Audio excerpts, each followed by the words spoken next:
Shalom, apa kabar semua? Shalom. Ya, bisa dengar suara saya? Halo, bisa dengar suara saya? Hah? Oh, bisa dengar suara saya sekarang? Ya, sudah. Bisa. Oke, puji Tuhan. Senang sekali bisa bertemu saudara semua, orang-orang hebat. Oke, puji Tuhan. Baik, kita akan belajar sebentar. Saya siapkan rekaman saya sekarang. Oke, maaf. Ini berapa orang sudah gabung sekarang ini? Belum tahu? Baru 8. Berapa? 18. Nah, puji Tuhan, sudah banyak 18 itu. Baiknya, saya nggak tahu dari mana aja yang gabung. Yang penting kita mau belajar firman Tuhan. Siap ya? Oke. Ya. Apa yang paling penting dalam hidup kita untuk kita pelajari mengenal Papa? Ya. Saya ulangi, apa yang paling penting dalam hidup kita untuk kita pelajari supaya kita itu bisa mengenal Papa? Nah, kita akan baca Filipi pasal 3 ayat yang ke-10. Ya, Filipi pasal 3 ayat yang ke-10. Oke. Ini hal yang penting untuk kita pelajari dalam hidup kita mengenal Papa di surga. Ya. Filipi 3 ayat yang ke-10. Nah, tidak banyak murid-murid Tuhan Yesus yang menyukai ayat ini. Horas, hamba Tuhan dari Philadelphia, kita belajar firman Tuhan. Oke. Yang dari Palu juga. Oke, Yohana jangan lupa segera ambil anak-anakmu ya. Jangan lama-lama. Hai, ini dari Palu anak saya itu. Nah, saya ulangi. Kolose 3 ayat Filipi 3 ayat 10. Ini ayat yang enggak disukai. Saya betul ngomong Filipi 3 tadi ya. Oke.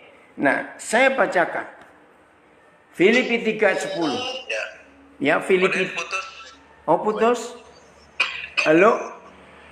Bagaimana? Ada gambar sinyal kayaknya. Bisa dengar? Bisa? Bagaimana bisa dengar? Saya keluar sebentar.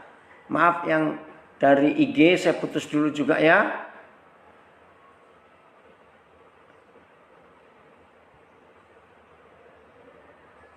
Maaf yang dari IG saya harus putus dulu. Yang Facebook jalan terus ya. Sebentar. 897 Tuhan lindungi sinyal ini supaya tidak ada gangguan dalam nama Yesus.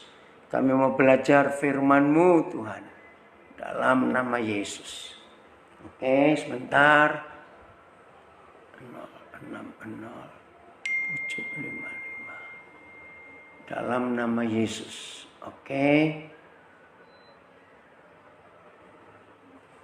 Tuhan tolong, Tuhan kuasai sinyal ini dalam nama Tuhan Yesus.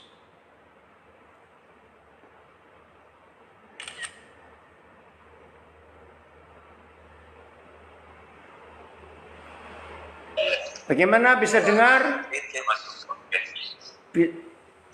Belum tim. Kita ngobrol aja dulu. Sudah, ayo. Ayo. Lanjut. Oke, silakan.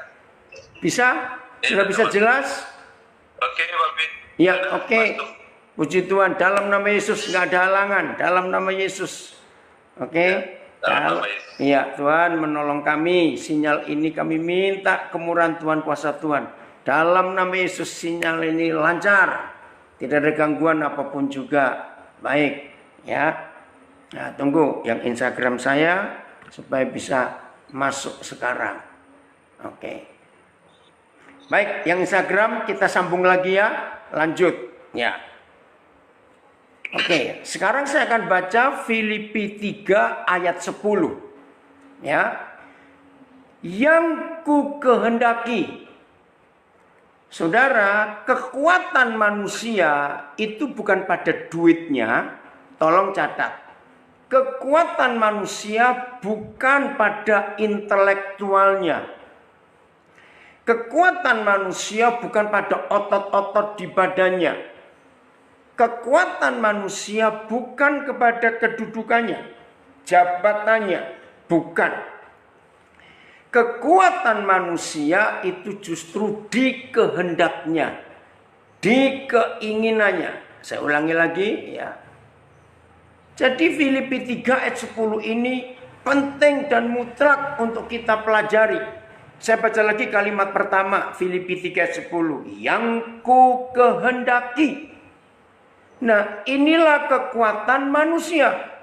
Bukan di kedudukannya, jabatannya, uangnya, intelektualnya, ototnya. Bukan. Kekuatan manusia itu pada egonya. Aku mau. I will. Itu kekuatan manusia. Justru karena kita punya ego, kita punya keinginan, kita punya kehendak, tolong catat, Tuhan kalah. Ketika aku mau itu kita tonjolkan, maka saat saudara dan saya berkata, aku ingin ini Tuhan, aku mau itu Tuhan, saat itu Tuhan mundur. Tolong catat, ini penting sekali. Saudara, hari-hari ini saya lagi diminta untuk nangani berapa hal. Salah satu, ada satu keluarga saya nggak kenal, tapi keluarga ini sering dengar cerita tentang saya. Anaknya yang sekarang melarikan diri, perempuan, dari rumah. Anaknya itu pintar, anaknya itu hebat, dari kecil kelihatan mandiri. Nah, suatu titik dia kecewa dengan orang tuanya karena dia dibandingkan dengan kakak perempuannya dan adik lakinya. Dia anak di tengah. Woi, hari-hari ini saya sedang ngurus dia, kerasnya luar biasa. Lah, padahal papa mama itu minta kamu pulang. Tapi dia nggak mau. Kakaknya dan adik sudah minta maaf. Papa mama sudah minta maaf. Nggak mau. Lah, lalu orang tuanya bilang, tolong Pak Pendeta doakan supaya anak saya itu mau berubah. Nah, ini loh saudara, yang kita harus tahu. Kita mau doa bagaimana kalau dia sudah bilang, aku tidak mau pulang. Sulit.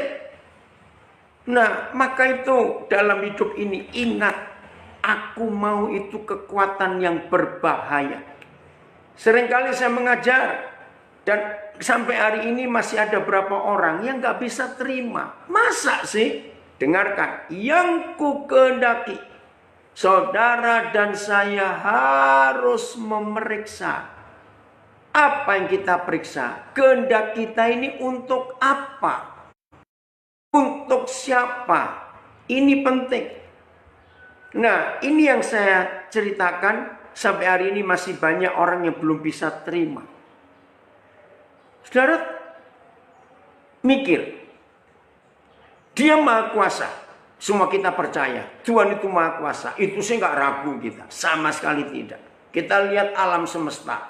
Ciptaan Tuhan di alam ini. Wah, luar biasa bukan? Ya. Tapi saya mau katakan kepada saudara.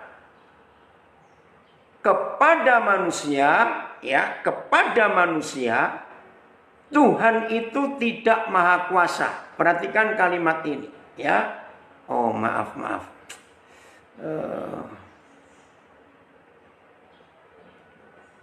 Kepada manusia Tuhan itu tidak maha kuasa. Tolong catat. Hanya kepada binatang Tuhan itu maha kuasa. Masa? Kenapa begitu? Kenapa kepada binatang dia maha kuasa? Karena ini jawabannya. Binatang tidak bisa berkata tidak kepada Tuhan. Tolong catat. Binatang tidak bisa berkata tidak kepada Tuhan. Manusia itu yang bisa berkata tidak kepada Tuhan. Renungkan. Jadi ketika Tuhan berkehendak untuk kita melakukan sesuatu, lalu kita berkata, aku tidak mau Tuhan. Coba renungkan. Tuhan bisa paksa kita. Tuhan bisa ancam kita. Tuhan bisa dorong kita untuk mengikuti kehendaknya. Jawab. Enggak bisa. Jadi ketika kita berkata tidak, ketika dia ingin kita berkata ya, maka Tuhan tidak pernah bisa. Bukan nggak pernah mau. Oh, kalau mau dia. Tapi dia nggak pernah bisa memaksa kita untuk mengikuti kehendaknya. Beda dengan binatang. Kalau binatang itu sangat taat kepada Tuhan, dia nggak pernah bisa membantah Tuhan. Dia nggak pernah bisa berkata tidak kepada Tuhan. Saya percaya semua kita setuju akan hal ini. Maka itu saudara, kita harus selalu tanya, apa kehendak Tuhan? Tadi pagi, saya diskusi melayani seorang, ya, yang ribut dengan adik suaminya. Nah, berkali-kali dia bilang, masa Pak Pendeta nggak bisa doakan? Loh, kalau cuma doa bisa. Tapi begini ya, maaf ya saya cerita apa adanya supaya saudara punya gambaran. Jadi, ibu ini dititipi untuk mengurus mama mertuanya yang stroke. Nah, mama mertuanya cuma punya 2 anak. Satu suaminya ibu ini dan 2 adiknya, tapi di kota lain. Nah, ini mama, maaf ini, saya nggak ngomong ini, saya cuma cerita. Mama ini suka lapor yang salah ke anak perempuannya. Jadi iparnya ibu ini ya. Nah, dari sana pasti bereaksi. Nah, klimaksnya, ibu ini dituduh untuk ngambil pensiun mertuanya. Wah, dia kebakaran jenggot. Nah, jadi ketika dia telepon saya muter-muter, oke begini dah. Coba ngomong aja langsung. Jadi saya ini harus doa apa? Ya saya minta Pak Pendeta doakan supaya adik ipar saya ini mengerti bahwa saya itu nggak buat itu. Ya ampun. Itu nggak bisa didoakan dan itu bukan urusan Tuhan. Nah, terus bagaimana cara saya menyelesaikan masalah ini? Saya sambil emosi karena jengkel, saudara. Ibu ngomong ke suamimu. Apa yang dibuat oleh adiknya terhadap ibu. Nah, itu yang saya nggak bisa. Kalau sampai saya ngomong, suami saya itu temperamen. Nah, ini loh saudara, konsep yang salah. Dikira Tuhan itu bisa main sulapan, bisa main bim salabim. Kalau kita perintah ini, perintah itu, terus dia kerjakan. Kok enak? Jadi saya jelaskan pada ibu ini, ibu salah konsep selama ini. Untuk urusan ini bukan urusan Tuhan. Bagaimana Tuhan bisa merubah hati adik iparmu? Padahal kuncinya ada di ibu. Tinggal ngomong ke suamimu. Supaya apa yang terjadi, nanti suamimu ngurus ke adiknya. Kan nggak susah. Saudara, pertama dia ngotot terus. Tolong Pak Pendeta, aduh saya nggak bisa kalau ngomong. Woi, karena saya bentak. Ini loh konsep yang salah. Dari banyak khotbah-khotbah gereja. Mari kita doakan saudara. Mari kita doakan. Nanti Tuhan bisa mengubah hati orang itu. Ada bagian Tuhan mengubah hati orang. Tapi ada bagian yang kita harus terbuka. Jadi jangan minta Tuhan untuk menyelesaikan masalah itu. Contoh lain, maaf ya, maaf. Jangan tersinggung. Ada orang sakit. Ayo kita doakan. Nah, jangan cepat-cepat mendoakan sebelum kita pelajari orang ini sakit karena apa. Nah, 90 sekian persen menurut Mazmur 107. Orang itu sakit karena kelakuannya. Oke ya, saya bacakan Mazmur 107. Jadi jangan dikit-dikit minta tolong Tuhan. Kalau 90% lebih itu ada di tangan kita penyebabnya. Ya, maka itu gereja yang hobinya dikit-dikit, mari kita doakan. Ya, contoh, ada perang di sana, mari kita doakan. Ada banjir di sana, mari kita doakan. Ada bencana alam di situ, mari kita doakan. Aduh, saudara, mulai hari ini stop ngomong dikit-dikit, mari kita doakan. Sekarang saya tanya, kalau ada gempa bumi, ada banjir, kita mau doa apa? Suruh Tuhan menghentikan banjir. Nah, terus lagi, enggak. Supaya korban itu tertolong. Tuhan, tolong para korban. Nah, itu salah. Harusnya kita yang dengar kabar bencana itu, kita yang berbuat sesuatu untuk korban. Jangan nyuruh Tuhan lagi. Ini loh, kadang-kadang kita nggak pernah ngerti. Kalau kita ini punya bagian besar untuk menyelesaikan masalah-masalah dalam kehidupan sehari-hari untuk orang-orang lain. Jadi yang suka minta Tuhan, nyuruh Tuhan, minta tolong Tuhan, maaf. Hari ini berubah, saudara. Harus dari kita. Nah, oke, Mazmur 107 ya. Ini untuk orang sakit supaya kita tahu. Ya, 107 ayat yang ke-17. Ya, coba ayat yang ke-17. Ada orang-orang menjadi sakit. Ada loh, orang-orang menjadi sakit. Oke? Oleh sebab kelakuan mereka yang berdosa. Dan disiksa oleh sebab kesalahan-kesalahan mereka. Saya ulangi lagi ya, supaya kita semua tahu. Jadi yang hobinya mendoakan orang sakit, hari ini kita harus berubah. Ternyata Tuhan untuk menyembuhkan orang sakit bukan Tuhan lagi. Loh, kok bisa begitu? Ingat, perintahnya kepada gereja, tolong jawab. Doakan orang sakit atau sembuhkan orang sakit. Perintahnya Tuhan Yesus. Saudara, Tuhan Yesus tidak pernah berkata untuk mendoakan orang sakit. Yang dia perintahkan harus kita yang menyembuhkan.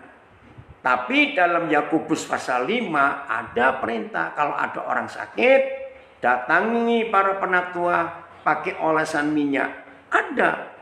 Tapi sebetulnya kata itu bukan mendoakan, tapi melayani. Dengarkan baik-baik, melayani. Nah, maka itu saya baca lagi, Mazmur 107 ayat 17. Ada orang-orang menjadi sakit oleh sebab kelakuan mereka yang berdosa dan disiksa oleh sebab kesalahan-kesalahan mereka. Kan jelas. Ada orang-orang menjadi sakit karena itu. Jadi kalau kita melayani orang sakit sebelum mendoakan, lakukan. Minta Roh Kudus hikmat, minta Roh Kudus menunjukkan kepada kita, itu ada karunia. Namanya karunia makrifat kalau bahas terjemahan lama. Karunia berkata-kata dengan pengetahuan. Nah, itu Roh Kudus bisa bekerja. Misalnya kita disuruh minta mendoakan orang sakit. Jangan langsung tumpang tangan, dalam nama Yesus penyakit aku usir, kau pergi. Ya, tinggalkan. Engkau tidak punya hak atas orang ini. Tunggu dulu.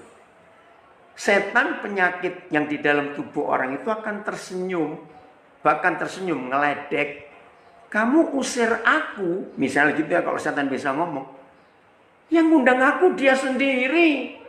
Nah, dalam hal apa? Maaf, 80% orang itu sakit. Karena mulutnya rakus. Itu 80%. Tanya dokter-dokter. Biasanya orang itu sakit karena mulutnya. Nah, padahal Alkitab kan sudah mengajar. Lihat tulisan Musa. Yang ini nggak boleh kau makan. Yang ini boleh dimakan. Nah, kalau yang Tuhan larang kita makan, lalu kita sakit, terus kita minta kesembuhan, Tuhan pusing, setan tertawa. Ayo, belum kok bisa begitu? Kenapa Tuhan pusing? Karena aku sudah bilang kamu. Sama seperti anak kita, ya, yang masih kecil.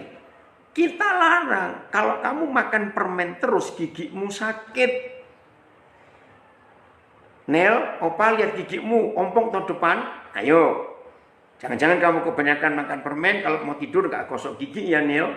Ya, ini cucu saya satu itu. Nah, ketika anak ini kena radang tenggorokan, badannya panas, nangis dia. Jangan didoakan sembuh. Ajari anak itu untuk dengar-dengaran kepada orang tuanya. Tahu nggak kamu kenapa kamu sakit? Karena permen terlalu banyak. Itu ada obat kimia, bahan kimianya, obat pengawetnya. Maka itu nggak sehat. Juga makanan-makanan kaleng, minuman kaleng, hati-hati untuk anak-anak kita. Nah, terus orang tua kalau anak-anaknya kena radang semuanya kan panas. Langsung paling gampang hantam antibiotik. Tolong ya papa mama stop. Saya paling marah kalau ada orang tua tiap kali anaknya batuk sebentar, panas sedikit, antibiotik. Saudara tahu nggak? Anak itu akan mati muda. Kenapa? Karena antibiotik yang tidak dikonsumsi secara aturan akan membunuh imun. Kasihan anak-anak itu. Nah, banyak dokter-dokter di Indonesia jahat. Supaya terkenal, maka orang tua bilang, wih, ke dokter itu hebat loh. Anakku cuma sehari sembuh. Ternyata dikasih antibiotik.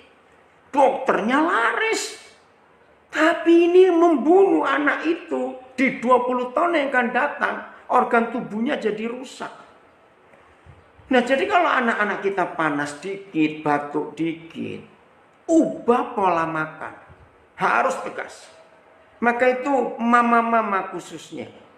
Hindari sebanyak-banyaknya anak-anak kecil kita makan yang digoreng. Tolong hindari. Lebih baik direbus. Jangan biasakan jajan di luar. Aduh, suara sekarang di hampir semua sekolah. Ya bersyukur ada COVID-19. Para penjual makanan di sekolah-sekolah itu, aduh saya marah. Pakai bahan kimia, bahan pengawet, bahan yang salah. Hanya untuk menarik pembeli, anak kita jadi korban. Tolong perhatikan, saya itu marah. Terus mau bagaimana negara ini, bangsa ini? Kalau anak-anak kecil kita, generasi yang akan datang, tapi dirusak oleh makanan-makanan, oleh pola makan yang salah. Tolong perhatikan. Nah, jadi Mazmur 107 ayat 17 ini perhatikan. Dari anak-anak sakit, orang dewasa, pemuda-pemudi sakit, orang dewasa sakit, orang tua sakit. Karena pola makannya. Sakit karena kelakuannya sendiri. Tolong perhatikan. Jadi stop ya ngasih anak-anak antibiotik. Cari ramuan, makan buah. Beri mereka. Paksa makan buah. Kalau nggak makan buah, nggak usah kamu makan. Biarin. Kalau lapar kan minta akhirnya. Nah, itu sehat. Jadi ketika kita ketemu orang sakit dan kita doakan orang itu, setelah kita selidiki gara-gara apa. Jadi Yakobus 5 jangan langsung didoakan walaupun perintah panggil penatua, tapi dilayani dulu. Penyebab sakitnya itu apa? Penyebab yang kedua karena ada dendam. Betul, nggak mau mengampuni, itu sumber penyakit. Oke, saya lanjutkan. Jadi kehendak apa yang ku kehendaki itu akan menentukan ke arah mana kita melangkah dan ke arah jadi apa hidup kita. Yang ku kehendaki, tolong perhatikan. Maka satu-satunya pergumulan Tuhan Yesus, nggak ada dua, nggak ada tiga loh pergumulan Tuhan Yesus. Cuma satu Tuhan Yesus bergumul. Jangan lupa, bukan kehendakku Bapa, tapi kehendakmu jadilah. Kalau Tuhan Yesus sudah bergumul seperti itu, apalagi kita. Jadi ini yang penting dalam hidup kita. Tahu kehendak Tuhan untuk hidup kita. Wah, ini luar biasa saudara. Bahkan dalam semua bentuk pelayanan sekalipun, Biar Tuhan yang menentukan. Karena kita ini hamba. Jadi dia yang menentukan. Oke. Saya baca lagi Filipi 3:10. Yang ku kehendaki. Ayo masing-masing kita periksa diri. Apa yang kita kehendaki? Apakah sudah sesuai dengan firman ini? Filipi 3 ayat yang ke-10. Yang ku kehendaki ialah satu, mengenal dia. Mengenal dia. Kalau sering ikuti Facebook saya lewat Zoom ini, maka saya selalu memakai, kalau saya nggak diberi tema ya untuk saya mengajar, maaf, depan ada motor kenceng sekali. Kalau saya nggak diberi tema, maka selalu saya menulis judulnya belajar mengenal kebenaran, belajar mengenal Papa via Zoom atau apa. Pokoknya belajar mengenal itu saya utamakan. Saudara, bulan depan Agustus, oleh kemurahan Tuhan, nggak ada satu pun yang saya bisa sombongkan. Tanggal 26 Agustus bulan depan, saya akan mensyukuri, terharu saya kalau lihat ini. 48 tahun saya berkhotbah. Kalau saya melayani jauh lebih dari itu. Karena tahun 69 saya sudah jadi guru sekolah minggu. Luar biasa. Nah, dari beberapa guru sekolah minggu saya, sekarang ini cucu-cucunya masih kontak dengan saya. Kenapa saya jalin hubungan itu? Karena saya berterima kasih kepada kakek nenek mereka yang jadi guru sekolah minggu saya. Jadi kalau saya ketemu, saya cerita kepada banyak orang. Kalau saudara lihat saya bisa seperti ini, nah itu jasa opanya saudara kita atau jasa omanya saudara kita. Loh kenapa? Karena mereka guru sekolah minggu saya. Bayangkan ya. Nah, kalau saya melayani, lebih jauh. Tapi saya hanya ngitung pertama kali saya khotbah. Itu 26 Agustus tahun 72. Nah, sampai hari ini saudara, mengenal Tuhan itu belum pernah dikatakan saya lulus, tidak akan. Masih terlalu banyak yang saya belum mengenal siapa Papa di surga. Bayangkan, 48 tahun kurang berapa minggu. Saya terus mengenal. Setiap hari saya menunggu hal apa lagi yang Papa ajarkan kepada saya tiap hari. Yang saya nantikan bukan berkat ini, bukan berkat itu. Setiap hari yang saya nantikan. Wem, anak saya dari Denpasar Gembala, terima kasih. Papa senang lihat Wem bergabung di Instagram ini. Saya ulangi. Setiap hari yang saya nantikan dari Papa di surga. Bukan berkat. Maaf, bukan saya sombong. Kalau berkat itu nggak usah dinantikan dan nggak usah diminta. Itu otomatis asal kita hidup taat kepada Dia. Tapi yang saya nantikan tiap hari, hal apa yang saya bisa belajar dari Papa di surga yang saya belum tahu hari ini. Contoh ya, kata dominan yang tertulis di 28 pasal kisah para rasul itu bukan Kristen. Kristen itu hanya satu kali ditulis di 28 pasal kisah para rasul, yaitu kisah rasul 11. Tapi yang dominan tentang kita, murid Yesus, murid. Itu yang dominan, saudara. Nah, renungkan. Apa yang muncul di benak kita tiap kali kita mendengar kata murid? Pasti suka belajar. Ya harus. Awas kalau ada yang nyebut. Tiap kali saudara mendengar kata murid, muncul apa di benak kita? Makan. Awas kamu. Itu bukan murid. Itu orang suka makan. Ingat loh. Orang yang makannya rakus itu cepat mati. Tolong catat, maaf saya berkata. Nah, kalau kita belajar, ya, kalau kita belajar sebagai murid, saya tanya, kita mau belajar hal-hal yang baru atau kita belajar hal-hal yang sudah kita ketahui? Ayo, tolong jawab. Ya, saya tahu jawabannya ya, saya tahu jawaban saudara. Pasti kalau kita murid itu pasti suka belajar, dan kalau belajar itu pasti belajar hal-hal yang baru yang belum kita ketahui. Betul? Ya, terima kasih Jeffrey, Wungu, murid dan bersaksi. Oke, tapi yang Koden mau tekankan soal murid ini dulu. Betul tidak? Yang namanya murid setiap hari itu pasti mengharapkan aku belajar hal baru apa. Nah, Roh Kudus itu guru kita. Kita sebagai muridnya.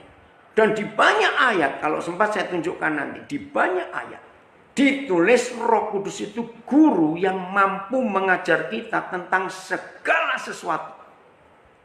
Bayangkan. Nah, ketika Roh Kudus datang kepada kita sebagai gerejanya, dia mengajar kita hal yang baru yang kita belum tahu. 90% gereja berkata sesat. Betul tidak? Maka itu kita nggak pinter-pinter, kita nggak maju-maju. Karena kita nggak mau hal-hal baru yang disampaikan Roh Kudus. Kita langsung bilang sesat. Nah, 100% orang yang berkata sesat itu doktrin gerejanya kuat membelenggu roh dan jiwanya. Itulah dogma yang menghalangi Roh Kudus untuk bekerja. Jadi saya selalu menunggu setiap hari hal-hal yang baru. Tolong catat, setiap hari saya tunggu hal-hal baru, saudara. Dan itu menyenangkan, menyenangkan. Dahsyat betul. Serius. Satu kali saudara, saya masih ingat. Masuk tahun yang ke-10. Jadi tahun 82. Ya, tahun 72 saya mulai pelayanan khotbah. Tahun ke-10 yaitu tahun 82. Tiba-tiba saya itu kepikir. Maaf ya, saya nggak tahu saudara pernah kepikir atau tidak. Saya kepikir, Tuhan, apa bahan ini nggak akan habis kalau dikhotbahkan terus? Kan cuma 66 kitab loh saudara, Kejadian sampai Wahyu itu 66. Apalagi di Wahyu pasal terakhir ada ultimatum. Jangan sekali-kali ada yang menambahi dan mengurangi kitab suci ini, hukumannya berat. Wih, saya takut. Coba renungkan. Saya berkata gini, Papa, kalau dokter memberi seminar tentang kesehatan, itu nggak pernah habis bahannya. Karena 3 hal. Dokternya, 1, penyakit itu bertambah terus. Ya, nah sekarang COVID-19. Dokter harus belajar lagi tentang COVID-19. Kanker jenisnya macam-macam lagi, macam-macam. Jadi dokter nggak kehabisan bahan untuk khotbah tentang, untuk memberi seminar tentang penyakit. Yang kedua, obat berkembang dan bertambah terus. Dokter nggak akan kehabisan bahan untuk ngomong tentang obat, banyak. Yang ketiga, dokter nggak akan kekurangan bahan untuk ceramah, untuk seminar tentang alat-alat kesehatan. Terus ditemukan hal-hal baru. 1. Kedua, kalau ada seorang manajer, ya, kalau ada seorang manajer, dia diminta untuk memberi ceramah, memberi seminar, memberikan makalah tentang manajemen, nggak akan kehabisan bahan. Sebab tiap hari di dunia diterbitkan buku-buku manajemen yang baru, karangan siapa saja, silakan cari, ada semuanya. Teori-teori baru soal manajemen. Hebat. Teknologi. Orang yang bergerak di bidang teknologi, wah, nggak habis-habis banyak. Karena perkembangan teknologi itu luar biasa. Seorang arsitek memberi ceramah, seorang sipil memberi ceramah, nggak habis-habis banyak. Karena dunia mengalami pengembangan yang luar biasa. Betul tidak, saudara? Nah, kalau hamba Tuhan nggak boleh ditambahi bahan-bahannya kecuali Alkitab yang cuma 66 buku itu. Saya ngomong, Papa, apa nggak akan habis ini suatu hari? Wajar toh saya ngomong begitu. Terima kasih Papa, terima kasih. 2 tahun lagi, 5 dekade, Tuhan mempercayai saya untuk mengajar dari bahan yang sama. Saudara bayangkan. Wow. Ngerti nggak? Jadi yang ku kehendaki ialah mengenal Dia. Maaf, tahun 2016 yang lalu, pertama kali anak-anak saya mikir, Pak, ini kan ada informasi teknologi yang luar biasa lewat sosial media. Iya, Papa tahu. Kenapa? Papa pengen nggak khotbah-khotbah Papa itu langsung lewat radio, Facebook. Gideon Sondegau, terima kasih kamu kontak sekarang. Ini salah satu anak kami dari pedalaman Sungai Pak Intan Jaya. Selamat ya, kamu sekarang di mana? Coba ngetik Papa baca. Saudara, lalu anak saya bilang, kalau gitu, ayo Papa khotbah mulai pakai Facebook. Oh iya. Nah, saudara, saya senang sekali ada Facebook. Nah, itu tiap hari saya khotbah disiarkan ya lewat Facebook live streaming. Itu sejak 2016 yang lalu. Wow, tiap hari. Berapa waktu kemudian ada berapa teman saya pendeta itu yang telepon saya. Teleponnya begini, maaf ya, jangan tersinggung. Mungkin ada yang ngikuti di sini nih, maaf, saya cuma cerita. Dia bilang, Koden kok berani khotbah selalu disiarkan via Facebook. Nah, saya itu kan nggak ngerti maksudnya. Saya berkata gini, apa susahnya?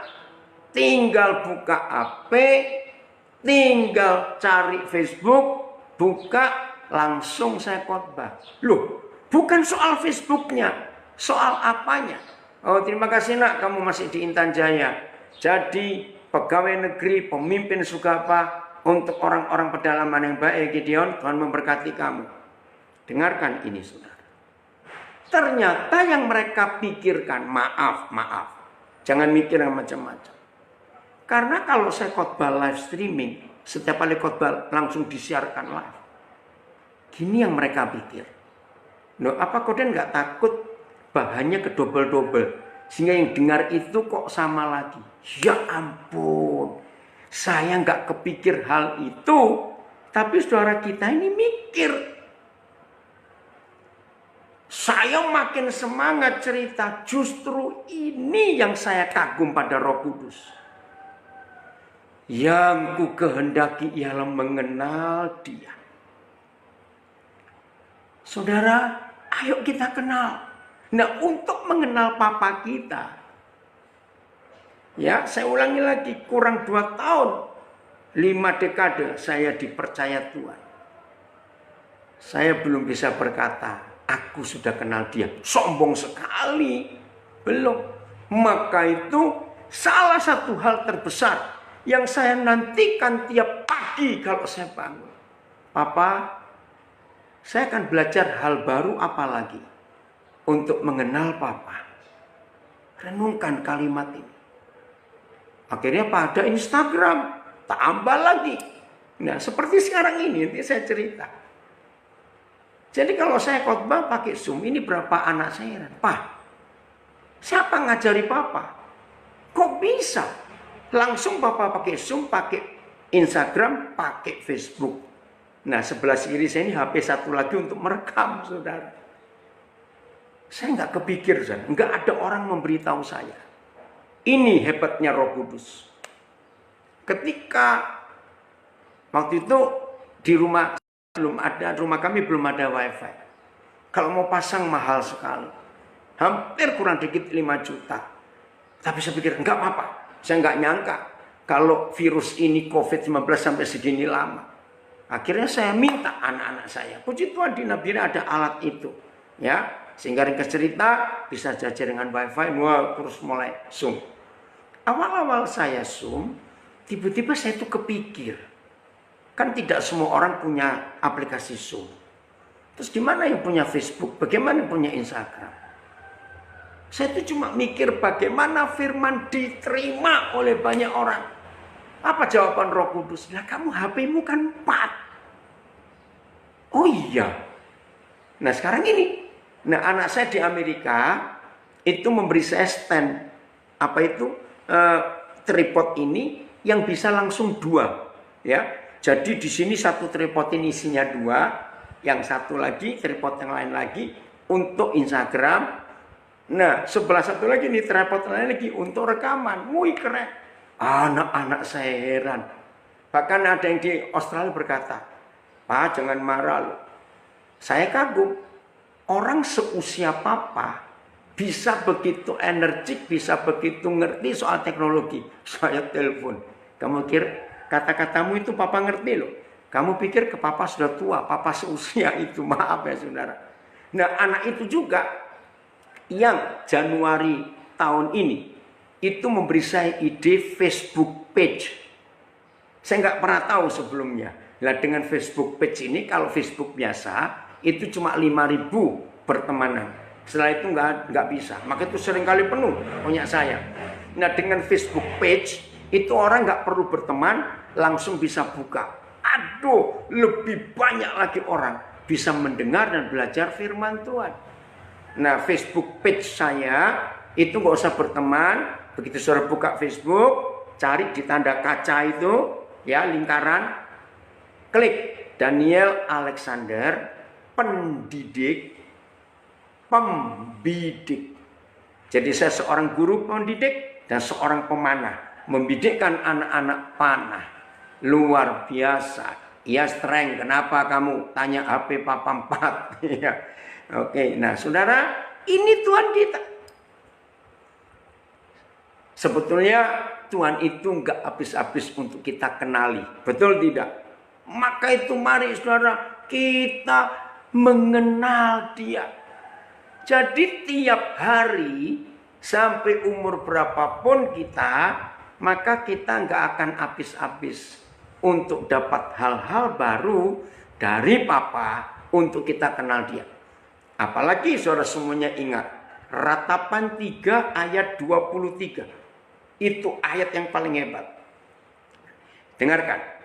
Dari 66 kitab Kejadian sampai Wahyu, satu-satunya kitab yang namanya paling jelek Ratapan. Meratap. Jelek sekali. Tapi perhatikan, di dalam kitab Ratapan itu ada satu janji dalam satu ayat. Ratapan 3:23. Selalu baru tiap pagi. Saudara garis bawahi.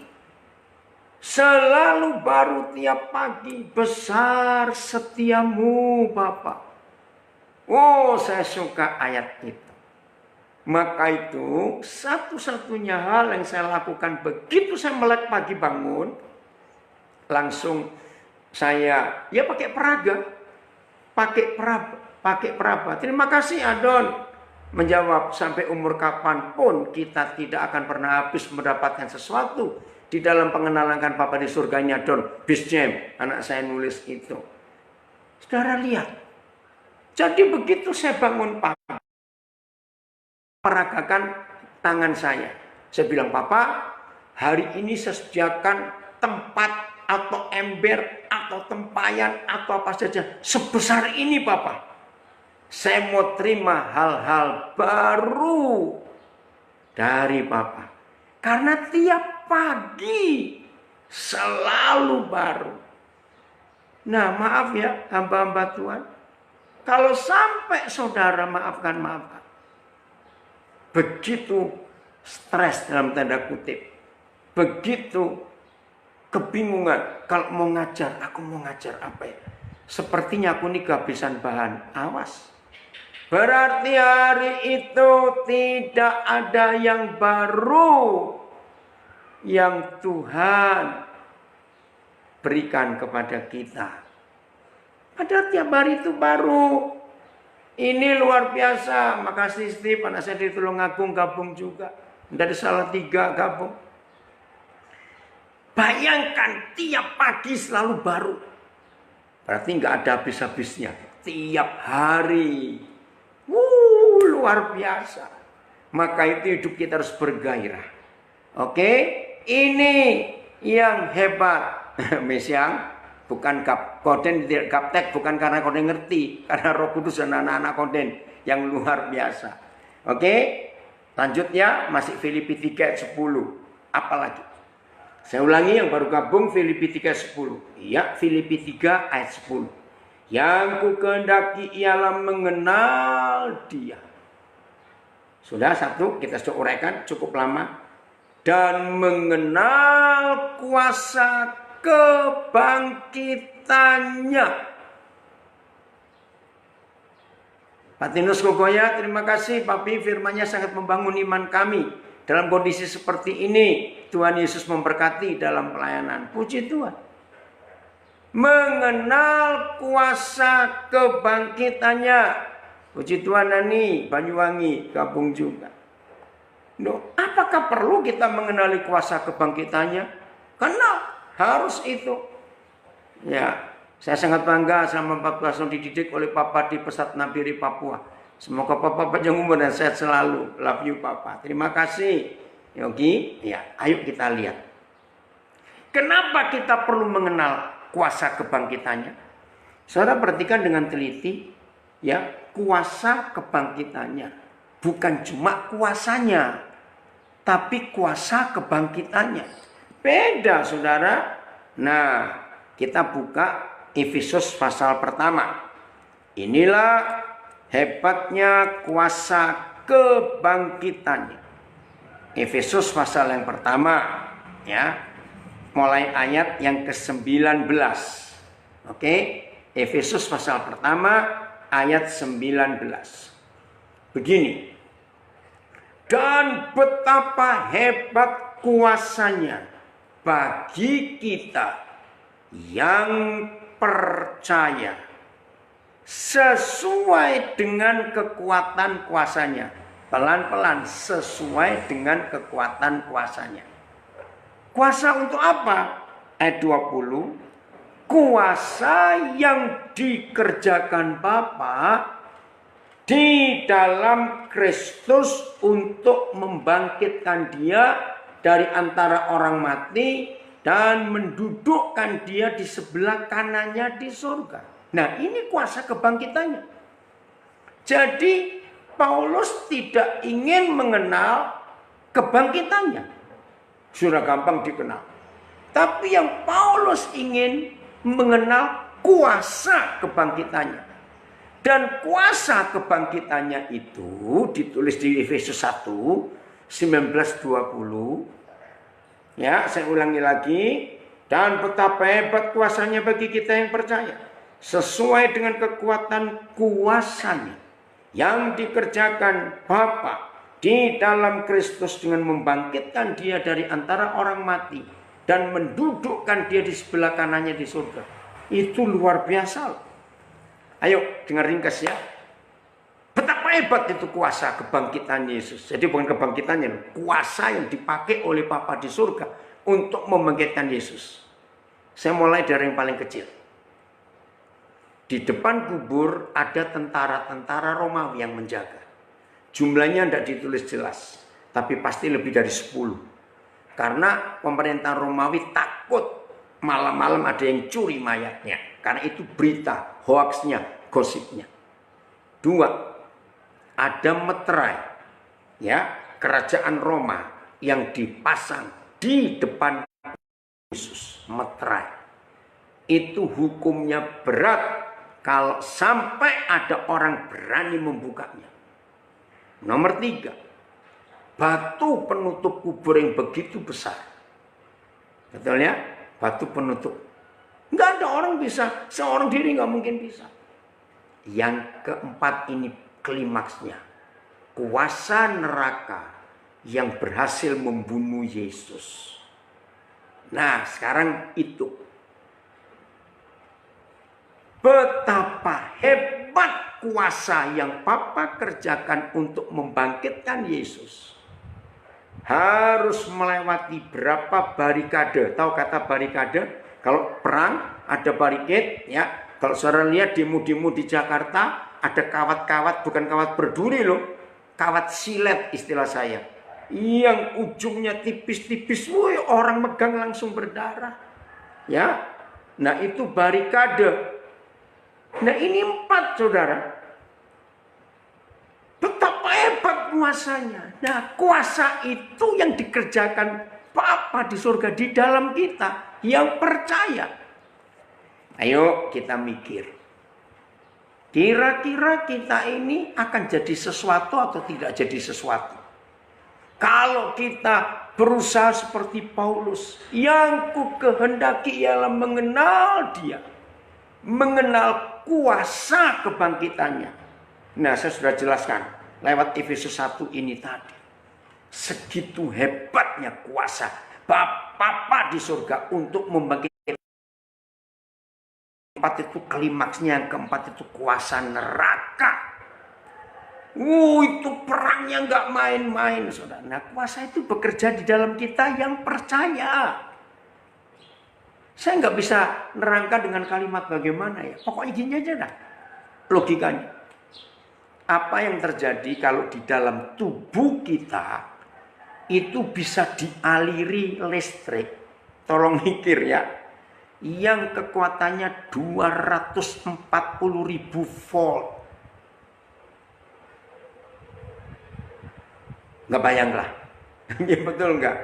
Kita langsung kering. Tinggal kecil, kering. Nah, kuasa kebangkitan Yesus lebih besar daripada listrik 240.000 volt.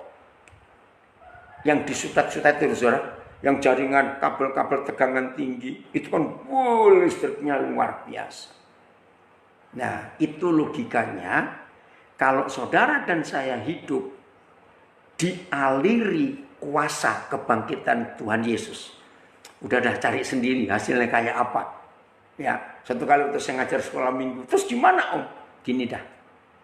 Kamu pegang neon atau pegang bola lampu. Ya, nggak ada kabelnya. Karena di dalam dirimu ada kekuatan yang sehebat itu. Maka walaupun nggak ada listriknya, nggak ada kabelnya, maka lampu itu menyala. Wih, anak-anak, betul om, betul. Kalau kuasa itu bekerja. Itu anak-anak. Jelasnya? Yang ketiga, belum selesai. Filipi 3. Dan persekutuan dalam penderitaannya. Nah, ini yang gak enak. Ini yang gak enak. Jadi semua harus didahului dengan kata yang sama. Yang ku kehendaki ialah mengenal Dia. Mengenal kuasa kebangkitannya. Mengenal persekutuan. Terima kasih. Dalam penderitaannya. Ini yang gak enak. Tapi tolong catat. Ini satu paket. Saya ulangi, ini satu paket. Yang gak bisa dipisah-pisah. Oh, aku gak mau untuk mengenal persekutuan dalam penderitaannya. Loh, kalau satu gak mau ya berarti kita gak semuanya. Jelas?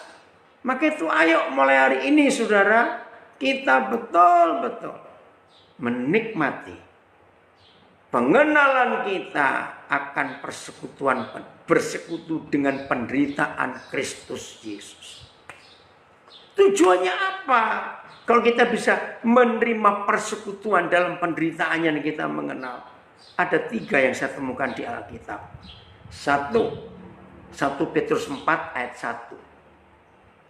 Jadi kalau saudara dan saya bisa mendapatkan persekutuan dalam penderitaannya, maka saudara dan saya menurut 1 Petrus 4 ayat 1 bisa berhenti berbuat dosa, stop berbuat dosa. Adon, tolong kamu juga buka 1 Petrus 4 ayat 1. Ya, stop. Kapan kita berhenti berbuat dosa? Bukan karena doa kelepasan, bukan karena doa puasa, tidak. Karena saudara dan saya siap menderita secara fisik. Itu 1 Petrus 4 ayat 1. Yang kedua, kenapa kita harus mengenal persekutuan dalam penderitaannya? Filipi 1 ayat 29. Ya, ditulis begini dalam Filipi 1 ayat 29. Kita ini dapat anugerah, enggak cuma percaya kepada Yesus, tapi kita ini dapat anugerah untuk menderita untuk Dia. Untuknya 2 kali. Itu janggal kalimat ini. Tapi saudara baca Filipi 1 29. Kita ini enggak cuma dianugerahkan percaya, tapi dianugerahkan penderitaan. Menderita untuk Dia. 2 kali kata untuk dipakai di situ. Jadi kita enggak bisa menghindari penderitaan itu. Enggak apa-apa. Tapi itu indah. Yang ketiga, semua penderitaan itu menghasilkan kemuliaan. Saya ulangi. Oke Andis, terima kasih kamu ikut ya. Jangan lupa ya hari Minggu ya. Oke. Saudara perhatikan, penderitaan itu menghasilkan kemuliaan. Ini yang ketiga. Ya, contoh Yusuf. Untuk dia sampai ke takhta Firaun dan punya kekuasaan segitu tinggi, sampai Firaun berkata, Yusuf, bedanya aku dengan kamu cuma takhta yang satu ini loh. Yang lain sama. Maka itu sampai Firaun memberikan otoritas. Hei rakyatku orang Mesir, engkau harus dengar perintah Yusuf. Ada kalimat lucu. Kalau saudara baca Kejadian 41. Begini. Atas perintahmu Yusuf, orang Mesir bergerak. Atas perintahmu orang Mesir tidak bergerak. Wih, saya kaget. Bayangkan kalau Yusuf iseng. Diam semuanya. Diam. Nah Yusuf lupa, dia lagi makan. Setelah makan selesai, baru ingat, aduh, kenapa mereka diam semuanya? Ya karena diperintah diam tadi. Ngerti nggak otoritas itu, saudara? Nah inilah 3 hasil. Ada lebih ya, saya percepat. Kalau saudara dan saya siap untuk mengenal persekutuan di dalam penderitaan Yesus. 1, kita berhenti berbuat dosa. 2, kita menikmati penderitaan itu karena itu perintah. Yang ketiga, kemuliaan Tuhan akan nyata dalam hidup kita. Dan ini kan luar biasa, saudara. Jelas ya? Jadi ini satu paket. Berikut masih belum selesai. Filipi 3 ayat yang ke-10. Begini kata Tuhan. Di mana, ini hasilnya. Di mana aku menjadi serupa dengan Dia, bukan dalam mujizat-mujizatnya. Nah, seringkali kita sebagai gereja minta begitu. Di mana kita menjadi serupa dengan Dia, bukan dalam kehebatan pelayanannya, bukan dalam kehebatan buat air jadi anggur, bukan dalam kehebatan orang buta kita celekkan, orang lumpuh kita buat jalan. Terima kasih Ngatio, dia berikan 2 Korintus 4 ayat 17. Terima kasih. Penderitaan itu menghasilkan kemuliaan yang luar biasa. Tapi saudara dan saya dibawa masuk serupa dalam kematiannya. Bukan dalam kehebatan Yesus pelayanan. Bukan, saudara. Maka itu Ini penting sekali. Terima kasih saudara kita Rutin Sulu, bahwa dalam penderitaan itu kita sewaris. Roma 8:17. Puji Tuhan, ada tambahan lagi dari saudara kita ini yang ikuti. Ya, terima kasih. Jadi Facebook, Instagram banyak yang ikuti. Puji Tuhan, kita suka belajar firman Tuhan. Oke. Nah, ini satu paket, saudara. Maka itu periksa kehendak kita di dalam panggilan dan pelayanan ini. Kita periksa. Apalagi di masa COVID-19. Ini berapa teman saya di kota-kota besar di Jawa, saudara. Dengan berita yang terakhir. Bahwa virus ini bisa melayang di udara. Dan lebih gawat, lebih jahat daripada droplet. Maaf, percikan muda kecil-kecil. Karena virus ini, kalau kita nyanyi saja atau buka mulut, maaf. Ini kita mengeluarkan halal, bukan droplet. Ya, apa itu saya lupa itu ya. Dan itu bisa melayang di udara. Tadi malam ada seorang pengusaha yang memberitahu saya, ternyata masker-masker sekarang ini hanya masker kain, itu nggak cukup. Harus masker khusus karena melayang di udara. Aduh, Tuhan Yesus tolong. Nah, akhirnya semua gereja yang ruangannya ber-AC harus dipikir ulang.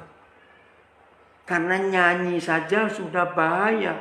Loh, ini mau jadi bagaimana akhirnya gereja-gereja ini? Maka itu, di dalam kondisi seperti ini, saudara, mari kita berusaha mengenal Dia. Mengenal kuasa kebangkitannya. Mengenal persekutuan dalam penderitaannya.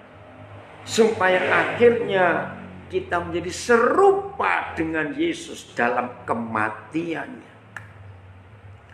Maka kalau kita sudah mati aerosol, terima kasih Pendeta Rudi Tanoyo ya, yang mengingatkan saya, dia ngikuti. Ini pendeta hebat itu Rudi Tanoyo dari Surabaya.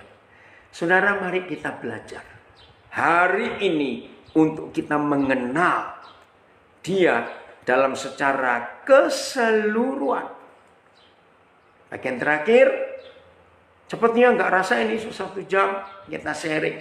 Maka itu kalau Roh Kudus bekerja dalam hidup kita, menyenangkan sekali. Jadi kerinduan Papa, saudara dan saya harus ngecek terus. Apa kehendakku, apa keinginanku. Pagi-pagi kita bangun, langsung sudah buat rencana bukan? Rencana untuk ini, rencana untuk itu. Nah, rencana-rencana itu pun sudah cek. Ini untuk kepentingan siapa? Ya, ini penting sekali.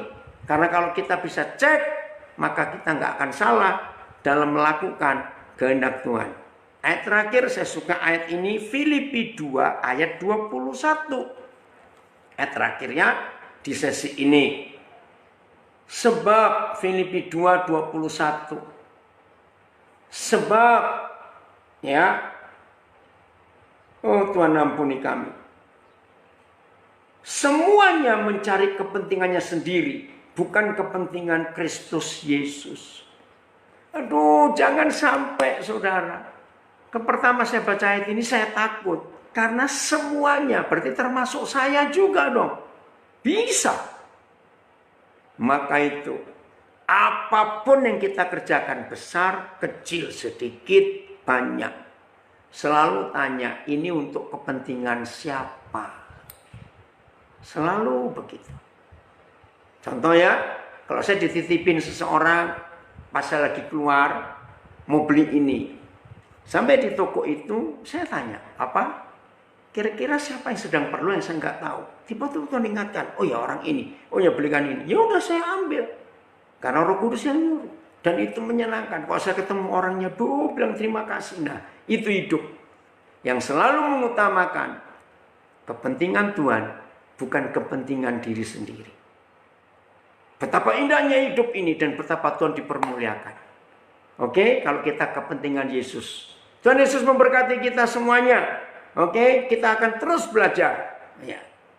untuk kita bisa makin mengenal kehendak Tuhan. Jadi terus kita cek, kita periksa apa kehendak siapa yang kita lakukan dalam hidup ini. Amin. Oke. Jangan lupa kalau kita belajar, ya ini penting sekali. Selalu ingin belajar hal-hal baru yang kita belum ketahui. Setuju tidak? Saya ulangi lagi. Kalau kita berkata belajar karena kita murid-murid Tuhan Yesus, maka selalu siapkan konsep di benak kita bahwa kalau kita belajar itu harus dan pasti dan selalu yang kita pelajari hal-hal baru yang kita belum tahu.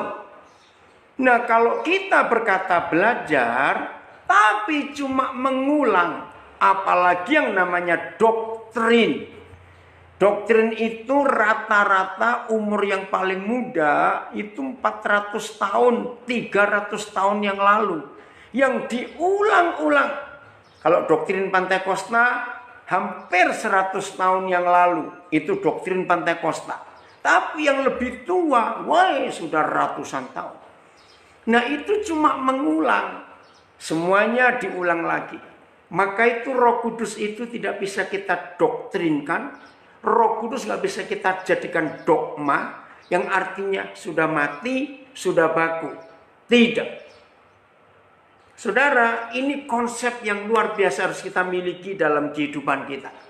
Jadi tiap kali kita berkata belajar, maka kita harus punya persiapan untuk hal-hal baru yang kita nantikan dari Tuhan Yesus. Ya, hal-hal baru. Oke, saya buktikan satu. Lukas 11. Ya. Ada beda dalam terjemah kalimatnya, tapi isinya itu sama, maksudnya itu sama. Contoh ayat ini ya, Lukas 11 ayat 1. Judulnya, kalau saudara buka Alkitab saudara, hal berdoa. Nah, kalau kita belajar, doa kok dipelajari, ya nggak mungkin. Betul itu. Tapi ini ada sebuah kebenaran yang tersembunyi. Begini. Pada suatu kali Yesus sedang berdoa di salah satu tempat. Pelan-pelan. Dua kalimat ini jelas salah. Loh kok salah? Kalimat pertama, pada suatu kali Yesus sedang berdoa. Kalimat kedua, di salah satu tempat. Kenapa saya berkata? Dalam hukum agama ya apa saja, berdoa itu bukan pada suatu kali. Saudara, semua agama di dunia itu sudah punya ketetapan baku. Doa itu jam berapa? Termasuk orang Yahudi. Ada jamnya mereka berdoa. Nah, karena Yahudi itu lebih tua agamanya daripada Muslim, maka yang Muslim itu ngikuti Yahudi karena jaraknya jauh. Betul? Nah itu ada waktunya. Bahkan agama apa saja di dunia untuk berdoa itu nggak bisa pada suatu kali. Teratur dan tepat. Bahkan kalau kita lihat agama apa saja, kalau mau berdoa bukan cuma jamnya, jam 3, jam 6, tidak. Bukan cuma menitnya, jam 3:14. Enggak, sampai detiknya pun dihitung. Ya betul tidak? Detiknya aja dihitung. Ngerti toh maksud saya? Maka itu kalau ditulis pada suatu kali Yesus sedang berdoa, ini aneh. Di salah satu tempat. Semua agama di dunia, Kristen bukan agama, tolong perhatikan. Kita ini murid Yesus, bukan beragama Yesus, bukan beragama Kristen. Tuhan Yesus tidak mendirikan agama. Semua agama di dunia doanya tidak boleh di salah satu tempat. Nggak boleh. Terus Harus tempat yang tertentu dan tempat khusus. Lihat tuh saksi Yehova.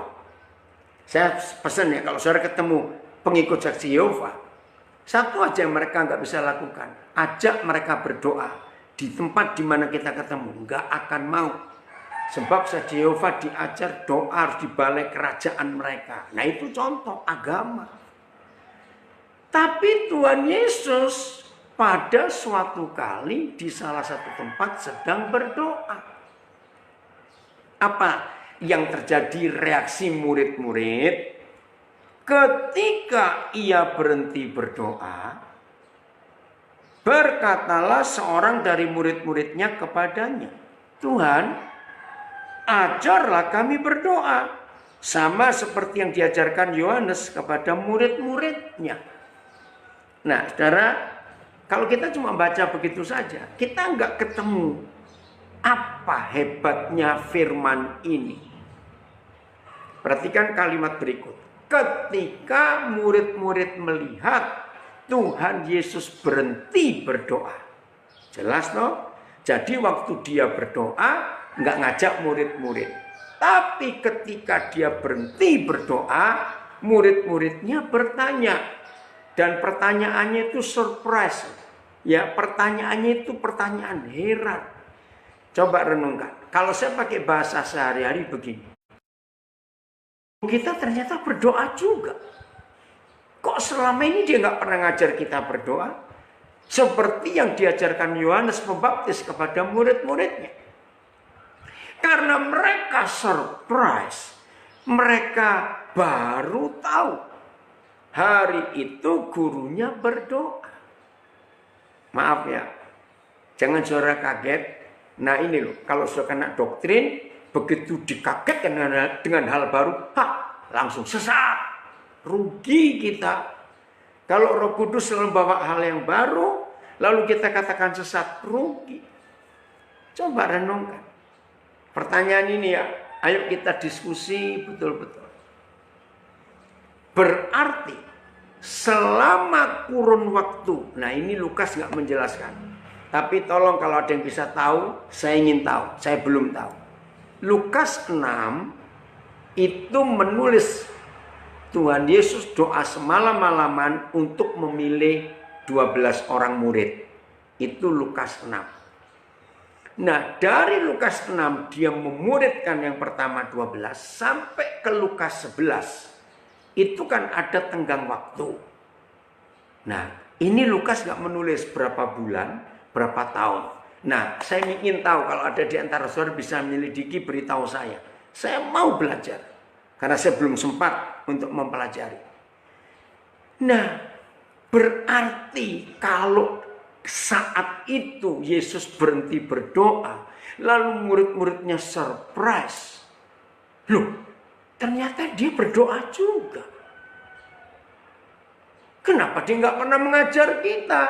Seperti Yohanes Pembaptis mengajar murid-muridnya untuk berdoa. Saudara, ayo hari ini kita melihat. Pertanyaan berikut. Jadi kalau belajar banyak bertanya. Pertanyaan begini yang saya dapat dari Roh Kudus waktu itu. Jadi Daniel, menurut kamu Tuhan Yesus pernah berdoa atau belum? Nah, ini bingung. Karena jelas reaksi murid-murid melihat Yesus setelah berhenti berdoa, reaksinya, dia berdoa juga. Berarti ya saudara jangan kaget dulu, jangan jawab dulu. Berarti selama mereka jadi murid Tuhan Yesus, mereka sudah pernah lihat Yesus berdoa atau belum? Kalau reaksinya seperti itu, dia berdoa juga. Jawaban pasti, belum pernah berdoa. Nah, kan nggak mungkin Tuhan Yesus nggak pernah berdoa. Karena di Markus 1 ayat 35 dituliskan, pagi-pagi benar dia keluar untuk berdoa. Pagi-pagi benar. Berdoa kepada Bapaknya. Itu Markus 1 ayat 35. Nah sekarang bingung. Nah, ini jawabannya. Saya bersyukur pada Roh Kudus. Saya senang kalau tiap pagi saya bangun. Saya menggenapi ratapan 3 ayat 23. Selalu baru tiap pagi. Selalu baru tiap pagi. Tiap pagi loh saudara. Tiap pagi saya ulangi. Maaf. Pagi itu baik ataupun gak baik. Pagi hari itu kita bangun enak maupun gak enak hati kita. Pagi itu kita bangun punya duit atau nggak punya duit. Pagi-pagi itu kita bangun. Ada masalah atau tidak di hidup kita, nggak peduli. Pokoknya begitu pagi tiba untuk kita, langsung miliki. Papa memberikan yang baru untuk kita. Ingat ya, lagi punya duit maupun nggak punya duit, lagi senang atau lagi nggak senang, lagi susah atau lagi gembira, lagi apa saja, pokoknya pagi pasti ada yang baru. Jadi kalau pagi itu kita bangun, kita sedang punya masalah, mungkin masalah kemarin, atau masalah minggu lalu yang belum selesai, atau masalah pagi itu, nggak apa-apa, biarin. Maka kita tunggu ada yang baru. Nah, yang baru itu berarti hari itu Papa menyediakan sebuah hal baru, cara yang baru untuk kita ikuti. Wah, itu menyenangkan saudara. Kalau kita mau hidup seperti itu.